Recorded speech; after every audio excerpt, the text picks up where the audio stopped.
এবং অন্যান্য দেশে খবর আস্তে আস্তে পাচ্ছি, এখনও দেশে বাইরের খবরটা পেতে একটু সময় লাগছে। সব দেশে খুব ভালো রেসপন্স যাচ্ছে।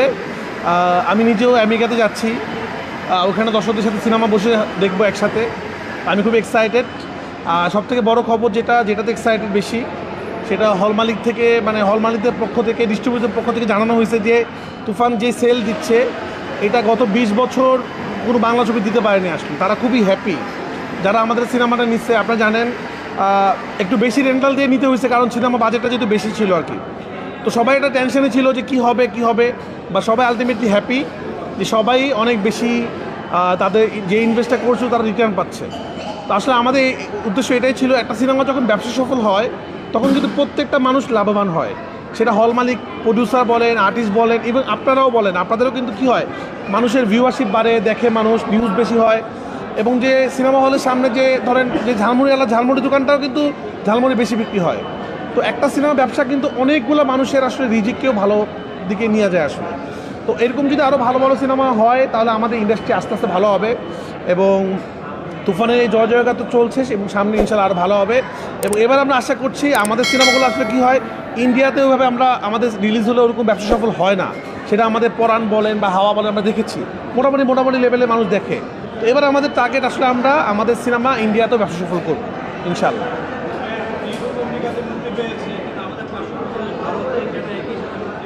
কারণ ভারতে একসাথে মুক্তি পায়নি, কারণ ভারতে আমরা একটু বড় করে রিলিজ করব, এই জন্য আমরা একসাথে পিছিয়ে দিচ্ছি ভারতের রিলিজ।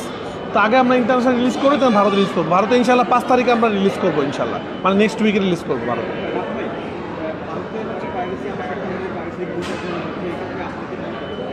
আমাদের তো আমরা পাইরেসি হয়ে যায় ভারতে, এটা আমরা শুনছি।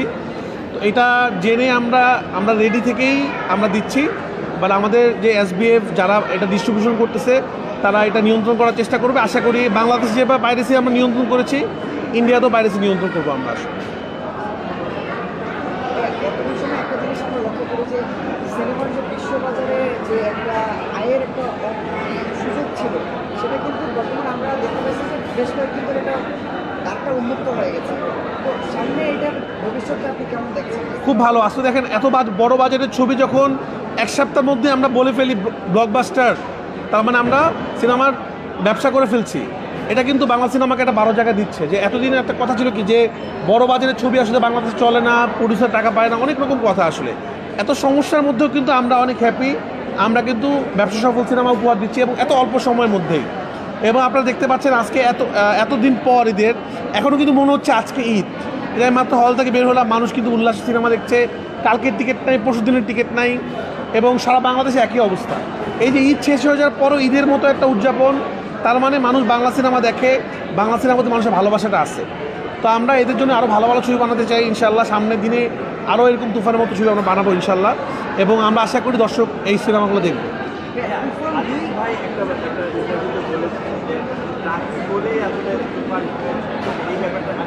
না, এটা আমি বিশ্বাস করি না। একটা সিনেমা আসলে পুরাটা টিম ওয়ার্ক।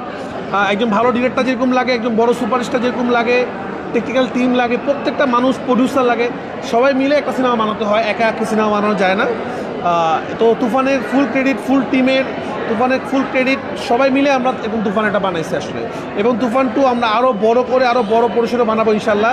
এবং তখন যেন আরও বড় ঝড় তুফান হয় আর কি। এবারে তো ঝড় তুফান হলো, তুফান 2 ইনশাল্লাহ আরও ভয়ঙ্কর কিছু হবে।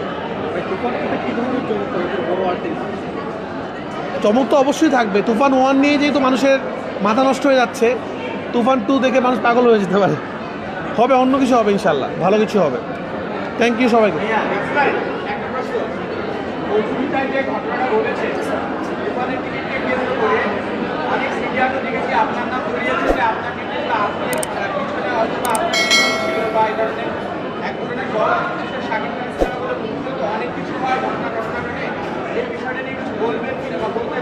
না, আমি নওশাদ ভাইয়ের সাথে কথা বলছি, উনি বলছে উনি এই ধরনের কথা বলে নাই, এইভাবে বলে নাই।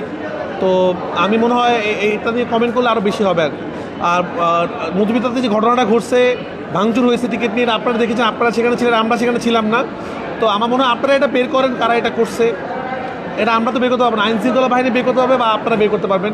কারণ সিসি ক্যামেরা ফুটেজ ছিল, কারা ভাঙচুর করছে, কী করছে। আমাদের সিনেমা ব্যবসা করছে, আমরা তো অনেক হ্যাপি। বাট আমরা যেটা শুনেছি যে ব্ল্যাক কার্ডের কারণে মনে এটা হয়েছে। বাট আশা করবো এটা এখন থেকে ব্ল্যাক আর বন্ধ হবে এবং মানুষ অরিজিনাল প্রাইস দিয়ে সিনেমা দেখবে এবং সিনেমার টিকিট কাটবে আসলে। তুফান 2-তে সাকিব, নাবিলা, মিমি এরা থাকছে কিনা? তুফান 2-র ব্যাপারে আসলে এখন কথা বললে এটা চমক নষ্ট হয়ে যাবে, সব চমক সিনেমা হলেই হবে। এখন তুফান 1 মানুষ দেখবে। ভাই একটা মন্তব্য এসেছে, আপনার ফ্যান্সরা অনেকেই বলছে যে আপনি এত সফল সিনেমাতে, মানে আপনি বিয়ের পিড়িতে কবে বসছেন, এই ব্যাপারটা একটু কোথায় বসবো? বিয়ের পিড়িতে? কবে বসছেন? আল্লাহ যখন তৌফিক দান করে তখন বিয়ে পিড়িতে বসবো আসলে ইনশাল্লাহ। দেখি সব জায়গায় তো সফল, বিয়ে করে তো সফল হতে হবে। দেখা যাক, দোয়া করবেন আপনারা, আপনাদের সবাইকে ডেকে সুন্দর করে বিয়ে করবো। আর আরও কটা সিনেমা বানাই, আরও কটা সিনেমা হিট করি, তারপর ইনশাল্লাহ বিয়ে করবো। আনুষ্ঠানিকতা হবে নাকি? হ্যাঁ, আনুষ্ঠানিকতা তো হবেই, বিয়ে তো লুকালুকি করবো না ইনশাল্লাহ। আরেকটা প্রশ্ন হচ্ছে, এক সপ্তাহ তো হয়ে গেল তুফানের, সেক্ষেত্রে অলরেডি আয়ের বা রেকর্ডের কথা বলা হচ্ছে এবং এই রেকর্ডকে নিয়ে পুরাতন যে রেকর্ড, একটা মিডিয়ামের দোস্তার রেকর্ড বা এই ধরনের কথাবার্তা চলছে সময়কে কেন্দ্র করে, এটা এক সময়ের, এটা এক সময় অনেকেই সিনিয়র, অনেকেই এটা নিয়ে কথা বলছে, মানে কথা এই কর্মসূচিকে আপনাকে নিয়ে কথা হচ্ছে, ঠিক আছে? এই বিষয়টা নিয়ে কী বলছেন আসলে, রেকর্ডের জায়গাটা নিয়ে? দেখেন, আমরা 20 বছরের কথা বলছি, মানে আমাদেরকে হল ডিস্ট্রিবিউশন বলছে গত 20 বছর এরকম সেল হয় নাই। তো এখন আমরা বলছি না আমরা অমুক রেকর্ড ভেঙে দিয়েছি, সব রেকর্ড ভেঙে দিচ্ছি, ওরা বলতে চাই না। দেখেন, বেদেমে জোস্তার জায়গায় বেদেমে জোস্তা আছে, বেদেমে জোস্তা ওরকম ব্যবসা না করলে আরও ভালো সিনেমা হতো না। তুফানের জায়গায় তুফান, কেউ কারো সিনেমাকে ছোট করতে পারে না। বেদেমে জোস্তা বেদেমের জোস্তার জায়গায় আছে, প্রিয়তমার জায়গায় আছে, তুফানের জায়গায়। মানে আমাদের আসলে এই জিনিস থেকে বের হয়ে আসতে হবে। একটা সিনেমা ব্যবসা করলে আগের সিনেমাকে ভুলে গেলে হবে না। ওই সময় ওই সিনেমা ব্যবসা না হলে কিন্তু এটা হতো না। আবার তুফান না হলে আবার সামনের দিনে ব্যবসা হবে না। তো ব্যবসা সফল ছবি, সব ছবি ইম্পর্টেন্ট। বেদেমে জোস্তা ওই সময়কার রেকর্ড, তুফান এখনকার রেকর্ড। বেদেমে জোস্তা যখন এখন রিলিজ দিলে ওরকম হতো না, ওই সময় তুফান রিলিজ দিলে এরকম হতো না। তো তখনকার সময় বেদেমে জোস্তা রেকর্ড, এখনকার সময় তুফান রেকর্ড। তো আমরা আশা করবো বেদেমে জোস্তাকেও ছোটো করা কিছু নাই, কোনো ব্যবসা সফল সিনেমাকে ছোটো করা কিছু না। আমার পরাণ যদি ব্যবসা না করতো সুরঙ্গ হতো না, সুরঙ্গ ব্যবসা না করলে তুফান হতো না। তুফান 2, তুফান 1 কেউ ছাড়াই যাবে আশা করি। এখন কি তুফান 1 কি তখন ভ্যালু থাকবে না? ভ্যালু থাকবে। এক একটা সময়ের দাবি থাকে, একটা সময় এক একটা রকম চাহিদা থাকে। এখনকার সময় এসে যে ব্যবসা করছে এটা হল মালিক আশা করে নাই। স্টার সিনেপ্লেক্স মানে জন্ম থেকে এই পর্যন্ত এই ব্যবসা দেখে নাই, বা বাংলাদেশে যে হলগুলো আছে তারা কোনো ঈদে এইরকম সেল দেখে নাই আসলে। তারা জানাইছে তাদের কাছে রেকর্ড পরিমাণে ব্যবসা হচ্ছে, এটাই। ভাইয়া সিনেমা পাড়ায় একটা রেশারেশি সবসময় আমরা দেখি, এই ব্যাপারটা একটু আপনি কিভাবে দেখবেন? আমাদের রেশারেশি বন্ধ করা উচিত। আমরা সবাই একটা ফ্যামিলি, আমরা সবাই মিলেই বাংলা সিনেমা উন্নতি করব। বাংলা সিনেমা একটা জয় জয়কার হচ্ছে। এবং দেখেন, আলটিমেটলি রেশারেশি যাই হোক, দর্শকের মধ্যে কিন্তু সেটা নাই। দর্শক কিন্তু সিনেমা যেই রকম দেখতেছে ঈদের দিন সেইভাবেই দেখছে, এটা কিন্তু কমতেছে না। তার মানে আমরা একটা জিনিস বুঝতে পারলাম যে যাই হোক না হোক, দর্শক এগুলোতে কিছু যায় আসে না। দর্শক ভালো ছবি দেখতে চায়, ভালো ছবি দেখে, দর্শকই জবাব দিয়ে দেয়। তো আমি সবাইকে বলবো, আসেন আমরা একসাথে সবাই মিলে কাজ করি, বাংলা সিনেমাকে এগিয়ে নিয়ে যাই।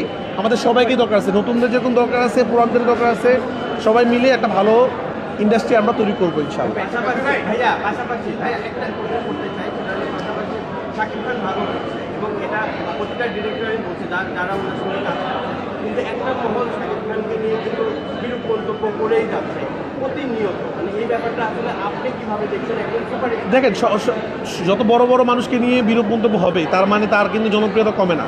তো 1 কোটি মানুষের মধ্যে যখন 5 জন মানুষ কথা বলে, আমরা 5 জন মানুষকে কাউন্ট কেন করবো? 1 কোটি মানুষ যখন পছন্দ করছে, 1 কোটি মানুষের এই পছন্দকে শ্রদ্ধা করা উচিত। 2-3 জন মানুষের কথা আসলে নিয়ে আমরা কমেন্ট না করা আমার মনে উচিত। তারা ভালোবাসে না, তারা ভালোবাসবে সামনে। তো তাদের কমেন্ট খুবই স্বল্প, খুবই নগণ্য, এটা নিয়ে আমরা কথা না বলি। বাট আমরা সবাইকে শ্রদ্ধা করতে চাই, সবাইকে ভালোবাসা জানাতে চাই। আমাদের সাথে কারো কোনো সমস্যা নাই। আমরা সিনিয়রদেরকে ভালোবাসি, জুনিয়রদেরকে ভালোবাসি, সবাইকে আমাদের লাগবে। আমরা আলাদা আলাদা করে কখনো বড় হতে পারবো না। তো আমরা সবাইকে আহ্বান জানাচ্ছি,